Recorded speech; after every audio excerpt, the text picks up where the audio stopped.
The people have spoken and certain players will be traded away. However, Chris Tanev, who is the defender that was voted most likely to be traded, will not be going anywhere because we are not going to be trading for a defenseman. At the moment, asking prices are way too high, particularly for top-end talent. For example, I looked at PK Subban.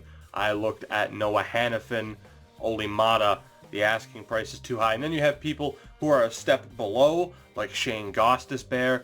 The asking price is still too high. And then you have guys a little bit below that, Seth Jones and Rasmus Ristolainen. And simply put, if I want Rasmus Ristolainen, I have to give up Anthony Mantha, a second-round pick, and a prospect. That might be worth it to some of you. It's not worth it to me. But let's get into our first trades here, and then we'll start the episode. You guys voted, and Eddie Lack is the odd goalie out. We will be sending him to Detroit for a second-round pick this year and a couple of other picks in the future. Detroit, not projected to be a very good team defensively. They make our situation look just golden defensively. They are a very weak team, so hopefully we can take advantage of that, and that ends up being a high second. We have, though, quite a few picks in the upcoming draft, including 4 third-round picks and, of course, Buffalo's first. So Eddie Lack is off to the Detroit Red Wings, and Ty Edmonds will be our backup goalie this year. Anthony Mantha has been sent to the Montreal Canadiens in exchange for their first-round pick this year and 2 picks way down the line 5 years from now in the 2024 draft. Maxim Ovechkin, a second-round pick in our first draft, has been sent to Nashville for their second-rounder this year and a 6th-rounder in 2021. He has fallen to AHL starter potential, although obviously he was still worth a second-round pick. So rather than waiting to see if he'll be able to rebound, we're just going to get rid of him now while he still has value. The Ovechkin deal also opens up another roster spot for us to be able to send this deal to Raymakers. He'll get an entry-level deal from us. I can't imagine he won't accept. So rather than signing Warner, he will be the backup, and really it's kind of be a tandem between him and Timpano down in Utica. This next trade is just unloading people who probably aren't going to pan out for us. Yes, some of them could turn into 7th D, maybe even 6th D potential, but we trade them to Anaheim for another second-round pick in this year's draft. This next trade hurts a little bit, but I'm okay with doing it. We trade our first-round pick from this past draft for Havari, who dropped even further to AHL top 2 potential. We also trade Jesse Puljujärvi. Boy, I stammered right through that, didn't I? He's fallen to AHL top 6. At best, he rebounds to bottom 6, maybe a top 9. I'm content with getting rid of him. And of course, we get rid of the others who are also AHL potential. We send them to Boston for their first round pick this year. So remember, if once we hit the trade deadline, once we hit the end of this episode and we see that there are people we could trade with, or maybe a big defenseman we could get to stock up for the run, we have tons of first and second round picks at this point.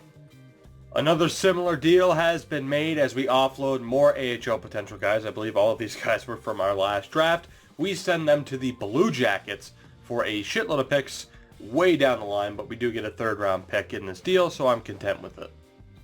And our last trade, again, is just to offload people with AHL potential. A little bit of a risk as we send them to Edmonton, but we pick up Edmonton's third this year and some draft picks in the future. If any of these players turn out to be anything, if any of these AHL potential guys turn it around and end up being anything, I'm fine with that because of the players we already have. The odds that Michael Pezzetta turns into a top 9 forward that could have replaced Eric Cornell, pretty slim. Now, unfortunately, due to some of the deals we have made, some players have dropped in overall. Of course, you can go back to last episode to see where some of these players were. But here are the lineups we are going to start the season with. Austin Matthews will be on the left wing. Steven Stamkos will center him. And Elias Lindholm, who has moved up to a first-line forward, will be on the right wing. Second line, Drake Caggiula, Jared McCann, and Jonathan Drouin, all second-line players. Third line, Jimmy Vesey, Bo Horvat, and Jake Virtanen. And on the fourth line, Slepyshev, Castles, and Cornell. Tempted to start Horvat there because Castles has just magically jumped up to a third line checking forward as opposed to the minor league starter He was in the last game, so EA, I don't exactly know what's up with that. But those are the lineups we are rolling with to start the year. Defensively, same thing as last year. Tramkin, Parayko, Stetcher, Tanev, Bowie, and Corrado. In the goaltenders, Thatcher Demko in 85, Ty Edmonds in 84. In the AHL, the roster is looking pretty strong. We have quite a few 80s in there. Patrick Laine on the fourth line. But right now, things are looking really good. Only 4 bottom 6 players. So a lot of these guys are players that could potentially break into the lineup in the near future. And of course, the top D pairing, Chychrun and Renat Valiev. The goaltender, Troy Timpano, gets his chance to lead the Comets. And hopefully he can continue that run of success we have had with our goaltenders in Utica. I'll mention this really quickly as well. Valiev with the C down in Utica. Sidorov and Chychrun are the alternates. In the NHL, our captaincy remains the same, and it is time to get this season sim underway. We had a perfect 6-0 preseason. Of course, that doesn't mean much, but we will see what happens for us this year. The first 2 games of the season go to Thatcher Demko, and then we'll have Ty Edmonds make his debut against the Ducks. And needless to say, that was not our best start to the season. We get outscored 10-3 over 2 games against the Sharks and the Flames. That is bad. Like, that is just simply bad to let up 10 goals in your first 2 games of the season. I don't know if Demko can be blamed for that, but Ty Edmonds will regardless make his first start here against Anaheim. So definitely surprised to see you guys went with Ty Edmonds. I get it because of the potential, and he does get a 3-1 win in his season debut. Obviously not his... Actually, is that his NHL debut? I know I called him up last season. I'm not sure if he played at all, but Ty Edmonds, good for you, even though you fell an overall point for no apparent reason. You're in your proper role as a backup goalie, but nonetheless, we are simming through the rest of the month of October unless we hit a big losing streak, in which case I will put Edmonds back in. But if that doesn't happen, his next start will be November 9th against the Florida Panthers. So let's see what happens. Can Thatcher Demko and the boys rebound from a somewhat shaky start to Season 4? And overall, the first month of the season proves to be pretty kind to the Canucks here. We get 4 straight wins, an overtime loss to the Islanders, a clean 2-0 loss to the Maple Leafs, but a win over the Blackhawks. Fortunately, another loss to Calgary, but a win against the Hurricanes. That puts our record to 7-4-1. Fortunately, we're in a very tough division. The Coyotes and the Oilers both starting to turn the page with some of their prospects, so we need to have a great season. But so far, Thatcher Demko, only a .916 save percentage, but I imagine that will get better. Ty Edmonds gets his second start of the season against the Florida Panthers. Can he get us a win? He can. So Ty Edmonds, 2-0 thus far, giving me a little bit of confidence, and thankfully, too, our locker room chemistry up to 87%. I was a little bit worried trading some roster staples like Lack and like Anthony Mantha really could have sent this team into a downward spiral as far as that goes. But let's get another decent bit of simming done here. We are simming to the end of the month as Ty Edmonds will face the Chicago Blackhawks in his next game. How will the rest of November go for us? Let's find out.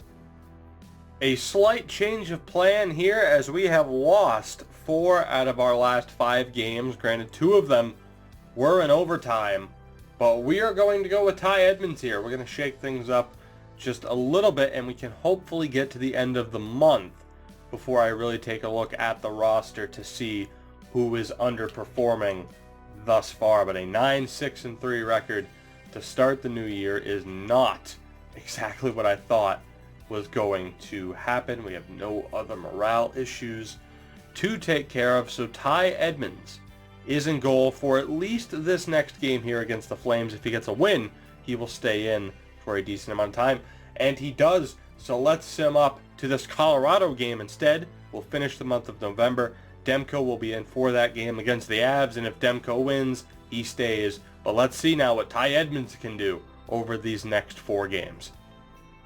Through 5 games, we only drop 2 points. A great run for Ty Edmonds. Yes, we lost the last 2 games, but again, it's an overtime, so I'm cool with that. A great run for Ty Edmonds, and that sees us in 3rd place at the end of November, and we will take a look and see how some of our guys and how our lineups are doing here. But Ty Edmonds with a 947 save percentage.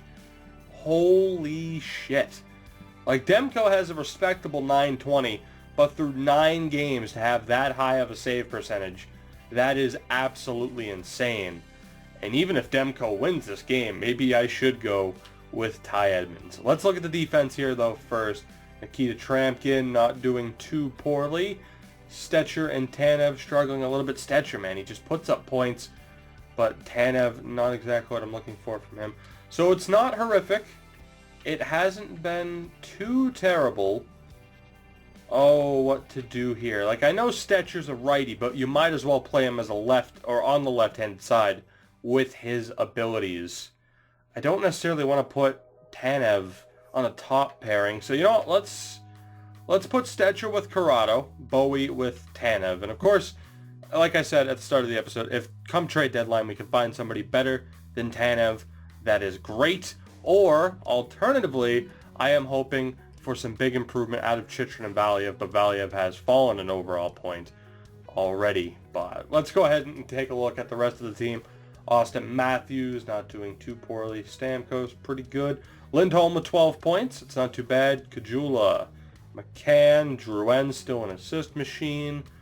Anybody doing horrific? Nobody's really doing that poorly. Everybody has at least some point. Now, obviously, how many games in are we? 23 games. So 7 points in 23 games is not incredible. But Eric Cornell, like, you know, for example, because he was the last person we saw, very well could have a 30-point season, which for a 4th-line player, I will take. Thatcher Demko against the Avalanche loses.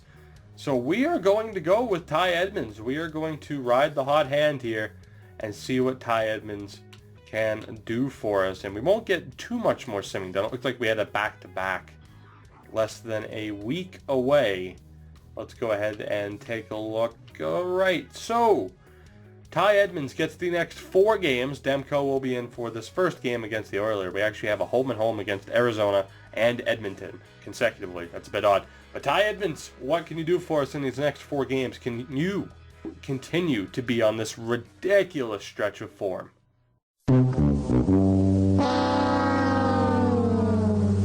So unfortunately, the good stretch for Ty Edmonds has come to an end. We have lost 4 straight games, and he is now injured for just a little bit over a month. That was about as poorly as that stretch of games could have gone.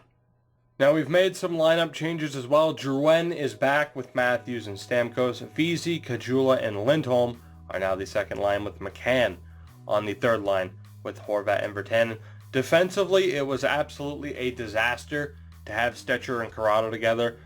Bowie and Tanev were even worse, so we have sorted those lineups back to normal. But I am so far very disappointed in Madison Bowie. He has not grown whatsoever. That's rough in that trade. Although, you know, I'm fine with who we got rid of because there was going to be no growth from them either.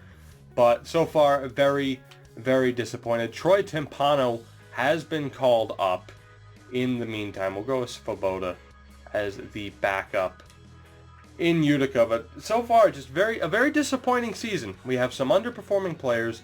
We have other players who just aren't progressing whatsoever when they really should, especially based on their potential. Instead of going here, what I'm doing here, instead of going to the free agent list, we are going to sign Adam Warner, and we'll probably just run him as the backup and just maybe not use Raymakers this season. But let's see if Adam Warner accepts our deal. He does, so I'll actually go with him. I'll fix that before we get into anything else here. Thatcher Demko is in goal. The new lines are set, and we will be doing a decent amount of simming here, finishing up the month of December, going into this game against the Anaheim Ducks, where Timpano will get his first career NHL start. But At this point, with the changes we've made, we have to hope that this team can get it together here, because I'm starting to get a little bit concerned about our record. But let's see how the rest of December goes.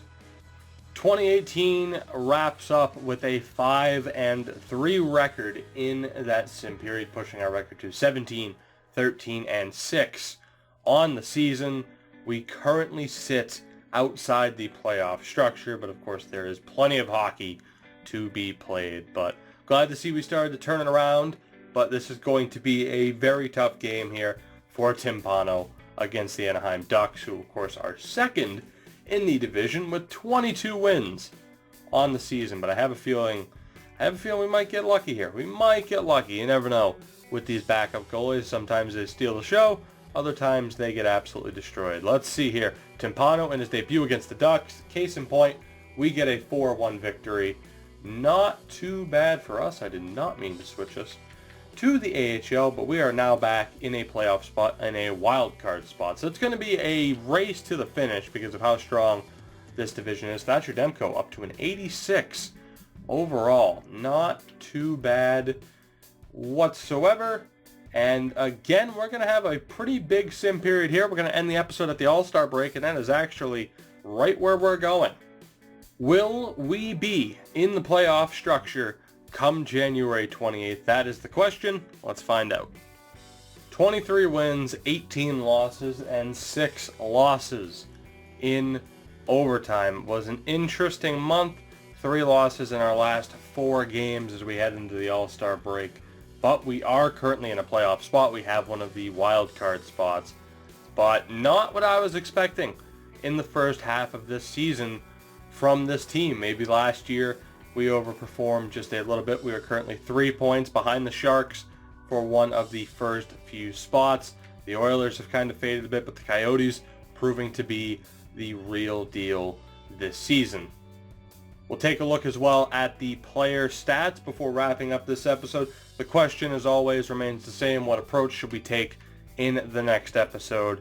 And I think the stats are going to be very telling on what we should do. Stamkos, Giroux, and Matthews continue to perform. That is absolutely our top line. VZ and Lindholm on the second line proving to be a good call. Same with Kajula there. We could put Virtanen there if we wanted to. I am disappointed that Virtanen fell to an 84 overall and has yet to rebound. It looked very promising when he first got boosted up at the start of the preseason, but he has yet to properly rebound. McCann at 20, Castle 17, Horvat 16, Slapishev, Eric Cornell struggling a little bit, only 1 goal on the fourth line so far this year, so a little bit disappointing from him. And of course we have our defenders who rarely put up points because that's just the way it goes. But there you have the stats. I'd be lying if I said I wasn't disappointed. Definitely expected a little bit better out of this team. Thatcher Demko with a .918 save percentage in how many games? 36 games. Ty Edmonds, of course, has played 14 games. He has a .932. So Thatcher Demko not playing as well as we would have wanted. Troy Timpano did very well, though, in his 2 appearances. Only 1 goal against. So the hope for us in the next episode as we approach the trade deadline is that some teams are willing to be a little bit generous in terms of giving up a defenseman. I'm still fine with trading Chris Tanev. We will definitely look for a left-handed defenseman so that Stetcher can play his natural position. But if that's not the case, so be it. Who knows? I might even go above and beyond. Maybe if we can find another deal, find a replacement for Madison Bowie in the AHL. I'm not against calling up Chychrun or Renat Valiev at this point, and I did not mean to do that. But as you see here too, Jordan Saru has come out of nowhere and has been up now to an 84 overall. I don't see how his stats would result in him being an 84 overall. But if we trade somebody else, who knows? Maybe we'll put him into our main lineup. There's a lot of ways we could go for this next episode. I'm interested to hear your input, so of course let me know down in the comments below what you think and what we should do as we approach the trade deadline and finish up the season in the next episode. Will the Canucks be a playoff team, and do we have an excuse to not be a playoff team? I don't think we do. This team should be good enough to at least make the playoffs. But that'll do it for this one, guys. As always, if you enjoyed, make sure to drop a like down below. I appreciate it, and it really helps me out. And subscribe for more and to continue following this series. I will see you guys in the next episode. We better make the goddamn playoffs.